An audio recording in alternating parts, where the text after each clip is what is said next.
Trump ने साफ कहा है और एक तरह से मीडिया के दावे की पुष्टि भी की है कि सीक्रेट सर्विस ने जो कहा मैंने वो किया। साथ ही उन्होंने कहा है कि मैं सीक्रेट सर्विस और सेना की बात मानता हूं। ट्रंप का कहना है कि सीक्रेट सर्विस चाहती थी कि मैं दूसरे प्लेन में जाऊं। जब उनसे पूछा गया कि आपने इसके बारे में पूछा तो उन्होंने कहा कि मैंने इस बारे में ज्यादा पूछा नहीं, मुझे धमकियां मिलती रहती। आपको बता दें कि ट्रंप ने तुर्की से ब्रिटेन जाते वक्त जहाज बदल लिया था। ईरानी खतरे की वजह से डोनाल्ड ट्रंप ने जहाज बदला था। सीक्रेट सर्विस के अलर्ट के बाद फैसला लिया गया। मीडिया के कैमराज में यह बयान सामने आया है और वो तस्वीर भी सामने आई जिसमें देखिए कि ट्रंप जहाज बदल रहे हैं। एयरफोर्स वन विमान में सवार थे डोनाल्ड ट्रंप, लेकिन थोड़ी ही देर के बाद ट्रंप एक ट्रक के जरिए दूसरे जहाज तक पहुंचते हैं और जानकारी के मुताबिक ट्रंप एयरफोर्स C-32A में सवार हुए। एयरफोर्स वन में सवार पत्रकार तक को जानकारी नहीं दी गई कि आखिर ऐसा क्यों हुआ और क्यों ट्रंप ने अपना जहाज बदला। साल 2000 में भी तत्कालीन राष्ट्रपति क्लिंटन के साथ ऐसा हुआ था। भारत से इस्लामाबाद पहुंचने के बाद क्लिंटन बिना पहचान वाले जहाज में बैठकर निकल गए थे। उस दौरान भी सीक्रेट सर्विस को बिल क्लिंटन के जहाज पर हमले की जानकारी मिली। अब इससे जुड़ी हुई एक और बड़ी खबर आपको बताता हूं। डोनाल्ड ट्रंप ने ईरान को फाइनल वार्निंग दी है। ट्रंप ने दो टूक कहा है कि मैं अब ईरान पर भरोसा नहीं कर सकता। हॉर्मूज पर हमारा पूरा कंट्रोल है, ईरान ने कुछ ऐसा किया तो खत्म हो जाए। समुद्र की लहरों पर तैरती महाशक्ति आज बेबस खड़ी है। दुनिया को झुकाने का दावा करने वाला अमेरिका फारस की खाड़ी में लाचार है। लाख कोशिशें, बेहिसाब सैन्य ताकत, फिर भी हॉर्मूज की संकरी नसें बंद पड़ी हुई। भीषण बमबारी, पूर्ण विनाश और सभ्यता का अंत, ये कुछ ऐसे शब्द हैं जिनका इस्तेमाल अमेरिकी राष्ट्रपति ट्रंप ईरान को धमकाने और अपनी आगे की रणनीति का ब्लूप्रिंट देने की मंशा से करते आए। लेकिन अब ट्रंप के पास जो कुछ बचा है वो है आपको पता चल जाएगा। ट्रंप का यह रुख बताता है ईरान पर उनके तेवर अब ढीले पड़ने लगे हैं और इसकी वजह है हॉर्मूज। ईरान से आई रिपोर्ट ने दुनिया को सख्ते में डाल दिया। ईरानी मीडिया के हवाले से बड़ी खबर है, 2029 तक हॉर्मूज स्ट्रेट बंद कर सकती है। ट्रंप का कार्यकाल 2029 तक खत्म हो जाएगा। ईरान तब तक हॉर्मूज को बंद कर सकता है। ईरानी अधिकारियों ने संकेत दिया है कि वो ट्रंप के साथ किसी समझौते को आगे बढ़ाने के पक्ष में नहीं है। ईरानी अधिकारी ट्रंप का कार्यकाल खत्म होने का इंतजार करने के विकल्प पर विचार कर रहे हैं। अगर ऐसा हुआ तो 2029 तक हॉर्मूज स्ट्रेट इसी तरह बंद रहेगा। दरअसल ईरान का मानना है कि हालात उसके पक्ष में है और वो ट्रंप के साथ समझौता करने के बजाय उन्हें मात दे सकता है। ईरान ने अब तय कर लिया है कि ट्रंप को उसकी शर्तें मानकर या तो समझौता करना होगा या फिर उनके पूरे कार्यकाल में हॉर्मूज बंद रहे। ईरानी मीडिया और संसद अध्यक्ष मोहम्मद बाकेर गालिबाफ के करीबी सलाहकार के एक बयान ने पूरे पश्चिम एशिया में हलचल मचा दी। शाकेरी के बयान से साफ है कि ईरान अब अमेरिका के साथ किसी भी सीधी टेबल टॉक के मूड में नहीं है और वो ट्रंप प्रशासन को थकाने की लंबी कूटनीतिक चाल चल रहा है। अब आपको बताता हूं कि शारेकी ने अपनी पोस्ट में लिखा क्या है। शाकेरी ने जो पोस्ट में लिखा है उसमें वो लिखते हैं कि गालिबाफ के सलाहकार माजिद शाकेरी की पोस्ट से खलबली मच गई। सोशल मीडिया पर पोस्ट के जरिए तेहरान का प्लान उन्होंने बताया। ट्रंप हमारे साथ किसी भी तरह के समझौते तक नहीं पहुंच पाए। हम 20 जनवरी 2029 तक इंतजार करेंगे। हम उनका कार्यकाल खत्म होने तक इसी तरह बने रहें। जीत का रास्ता ना तो सीधी लड़ाई में है और ना ही किसी समझौते में। असली जीत का रास्ता ना युद्ध ना शांति की इसी प्रक्रिया में 2029 यानी कि जब तक कि हम अपनी मंजिल तक नहीं पहुंच जाएं, हमारे लिए सबसे बेहतरीन और जीतने वाली रणनीति यही है। हम इनकार करें, अनिश्चितता बताएं और रणनीतिक धैर्य दिखाएं। ऐसे में सवाल यही कि अगर 2029 तक बंद रहा हॉर्मूज तो क्या होगा।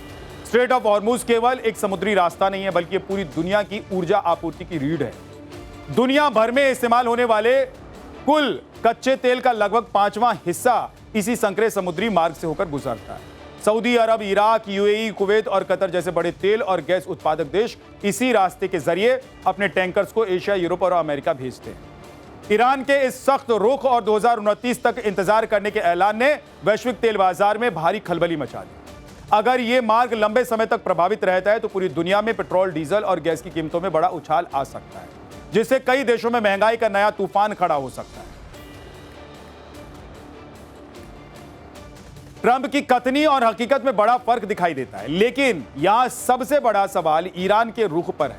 आखिर वो किस आधार पर ट्रंप से 2029 तक तनाव जारी रखने की रणनीति पर काम कर रहा है। दावा है कि डोनाल्ड ट्रंप ईरान के खिलाफ 3 विकल्पों पर विचार कर रहे हैं, लेकिन ट्रंप के हर विकल्प की काट मुस्तफा के पास मौजूद है। ईरान के खिलाफ ट्रंप ने 3 ऑप्शन। पहला विकल्प, अमेरिका ईरान पर फिर बड़ा हमला कर सकता है। ट्रंप युद्ध को लंबे वक्त तक जारी नहीं रख सकते हैं। ईरान यूएस के हमले का जवाब अरब देशों पर हमला करके देगा। अरब देशों को ईरान के हमले से बचाने में मुश्किल आएगी। बचाव के लिए अमेरिका के पास पर्याप्त इंटरसेप्टर की कमी है। दूसरा विकल्प, ईरान को आर्थिक रूप से कमजोर करना चाहेगा अमेरिका। अमेरिका ईरान पर पहले से ज्यादा आर्थिक दबाव बढ़ा सकता है। अमेरिकी दबाव के बावजूद ईरान झुके, इसकी संभावना कम है। ईरान सालों से आर्थिक दबाव झेल रहा है, लेकिन वो झुका नहीं है।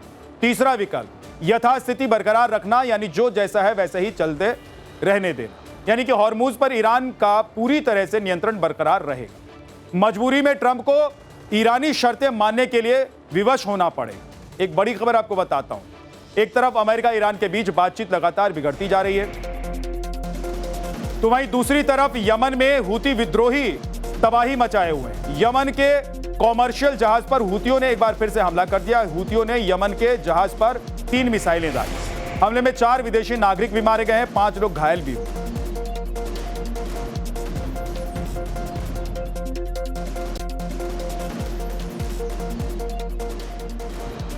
इससे पहले भी हूती विद्रोहियों ने भारी तबाही मचाई थी। 11 लोगों को मौत के घाट उतार दिया था। हूती विद्रोहियों ने यमन में सऊदी समर्थक गुटों पर हमला किया था। सऊदी अरब की तेल रिफाइनरी पर मिसाइलें दागी गई थी, जिसमें 3 आम नागरिक, 8 सैनिकों की मौत का दावा किया गया था। जानकारी के मुताबिक हूती विद्रोहियों के हमले में कुछ दिन पहले भी 32 लोग घायल हुए थे, जिसमें से 6 आम नागरिक भी शामिल थे।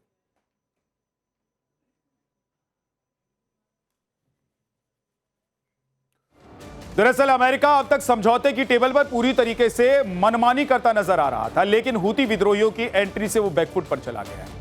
आपको बताता हूं कि आखिर हूती विद्रोहियों की इस जंग में एंट्री से कैसे बाजी पलटती हुई दिखाई दे रही है। हूती विद्रोहियों का अमेरिकी समर्थित गुटों पर सीधा हमला हो रहा है। सऊदी अरब, इजराइल और अमेरिका के खिलाफ हमले किए जा रहे हैं, जिसे ईरानी एक्सिस ऑफ रेजिस्टेंस रणनीति का एक अहम हिस्सा माना जा रहा है। इस रणनीति के तहत ईरानी दुश्मन को कई मोर्चों पर उलझाकर रखना मकसद है। इसके साथ ही ईरान पर सैन्य या फिर राजनीतिक दबाव को कम करना भी प्लान का हिस्सा है। हूती विद्रोहियों और ईरान का प्लान है कि विरोधी देशों की सेनाएं एक जगह ध्यान केंद्रित ना कर सके। इस जंग में सबसे खास बात यह है कि हूतियों का सबसे बड़ा हथियार उनकी भौगोलिक स्थिति है। हूती यमन में बाब अल मंडेब पर कंट्रोल करके लाल सागर में सऊदी को कमजोर करना चाहते हैं। इसी रणनीति के तहत लगातार सऊदी अरब से जुड़े तेल टैंकर्स और जहाजों को निशाना बनाया जा रहा है। हूती विद्रोहियों के निशाने पर सऊदी अरब का ऊर्जा निर्यात और रिफाइनरीज भी हैं। हूती विद्रोहियों का यह एक्शन साफ संकेत देता है कि वो बातचीत की मेज पर ईरान की स्थिति को मजबूत करना चाहते हैं। हूती विद्रोही लगातार हमलावर हैं। कुछ दिन पहले ही उन्होंने सऊदी की जिजान रिफाइनरी को भी टारगेट पर लिया हुआ था, जहां से ऊंची ऊंची लपटें उठती हुई नजर आई। बताया जा रहा है कि जिजान रिफाइनरी पर हूती विद्रोहियों ने हमला किया था, जिसकी तस्वीरें आपकी टीवी स्क्रीन पर इस वक्त आप देख सकते हैं। हूती विद्रोहियों ने बैक टू बैक कई ठिकानों को निशाना बनाया था। ईरानी मिसाइल और ड्रोन से कई जगहों पर हमले किए गए थे। सऊदी अरब समर्थित ठिकानों को टारगेट किया गया था। दरअसल हाल ही में पाकिस्तान, सऊदी, तुर्की ने रक्षा समझौता किया था, जिसके बाद हूतियों ने हमले और भी तेज कर दिए। तो हूती रुकने को तैयार नहीं है। उन्होंने यमन में अल मखा बंदरगाह पर भी हमला किया था। हूती विद्रोहियों ने सऊदी अरब के हथियार गोदामों को भी निशाना बना लिया था। यमन की सेना का कहना है कि इन हमलों में कम से कम 7 लोग भी मारे गए थे। वहीं इन हमलों को लेकर हूती विद्रोहियों का कहना है कि ये हमले सादा और हज्जा में हुए हमलों का जवाब है। अब आपको बताता हूं कि आखिर अमेरिका और ईरान की जंग में हूती क्यों कूदे। यमन का शिया विद्रोही संगठन है ये। 2014 में इसने राजधानी सना पर कब्जा कर लिया था। तब से वो यमन की सरकार और सऊदी नेतृत्व वाले गठबंधन के खिलाफ लड़ रहा है। अमेरिका और उनके सहयोगी देशों का आरोप है कि ईरान हूतियों को हथियार मुहैया कराता है। साथ ही ड्रोन और मिसाइल तकनीक भी देता है। जब भी अमेरिका या इजराइल पर, ईरान पर सैन्य दबाव बढ़ाते हैं, हूती अपने हमले तेज कर देते हैं। इसका मकसद विरोधी देशों को एक साथ कई मोर्चे पर उलझाए रखना होता है ताकि ईरान पर पड़ने वाला दबाव कम किया जा सके।